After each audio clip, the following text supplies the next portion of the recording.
James the Red Engine was very cross. The yard shunter was unwell, and James had been brought in to shunt in its absence. He hated it. He puffed backwards and forwards all day, pushing and pulling trucks and coaches into place. "I'm overworked," he complained to anyone who would listen. "I need a rest." "A rest?" laughed Henry. "You're hardly working. You're not pulling heavy trains like us big engines." Edward sympathized with James. He knew just how tiring shunting could be. "Don't listen to them, James. I think you're doing a grand job. I'm sorry I can't help myself, but I've my own trains to pull." But Edward was only wasting his breath. James was too cross to listen. "Never mind, lad," his driver said. "Not long now until we can go back to our normal work." "Well, I'd rather be done now. I'm tired." But at last, late one afternoon, the yardmaster came to see James. "The shunter's returned now, so we don't need your help anymore." James was very glad, until he learned he still had work to do. Me? Pull a goods train? I've done enough work today, thank you." "Come on, James," replied the driver. "It's only a small train." "A small train of trucks? All the way to the other end of the line, too," retorted James huffily. "We won't be back until dark." But he knew there was nothing he could do to prevent taking the train. Before long, the train was ready. As soon as the guard's whistle blew, James snorted away. Come on, he barked to the trucks. "If I'm to work, I'll have it done as soon as I can." With his newfound energy, James made good time, but as they neared the next station, they were signaled to a stop. The station master ran up to James's cab. "Donald's burst the safety valve. We need you to take his train on with your own. We arranged it all. You needn't worry about losing time." James grumbled dreadfully, especially as he now had to shunt Donald's trucks in front of his own. As he was finishing up, Gordon rattled by with the express, laughing at the Red Engine as he went by. James went red in the face. Donald apologized to James, but he just ignored him. "An apology won't get me a break," he muttered darkly.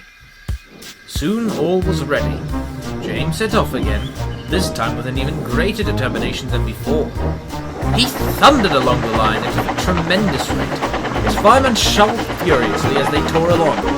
Before long they neared Edward's station. "We'll stop and get a banker for the hill," called the driver. I can do it. Just let me show that hill what I'm made of." His driver agreed. Keeping good speed through the station, they soon found themselves at the foot of the hill. James often struggled here, but today he was determined to clear it. He charged up with a ferocious force. The trucks followed obediently.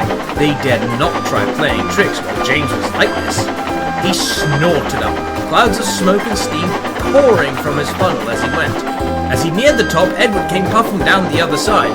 When he saw James, he whistled supportively. "Go it, James!" he called. But James didn't even notice him. Come on, he panted as the top grew closer and closer, until... I've done it!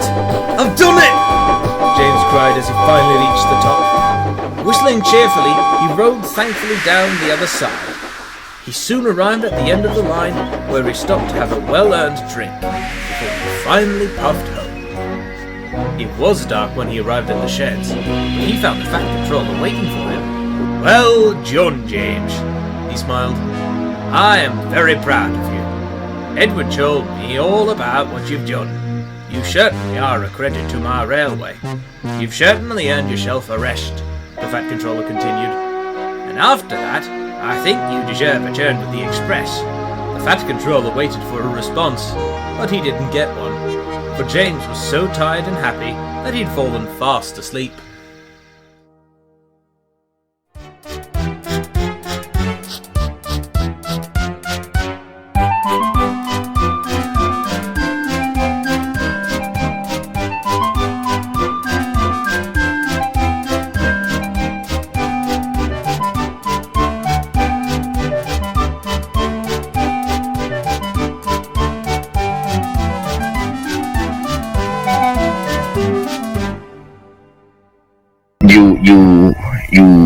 You pissed?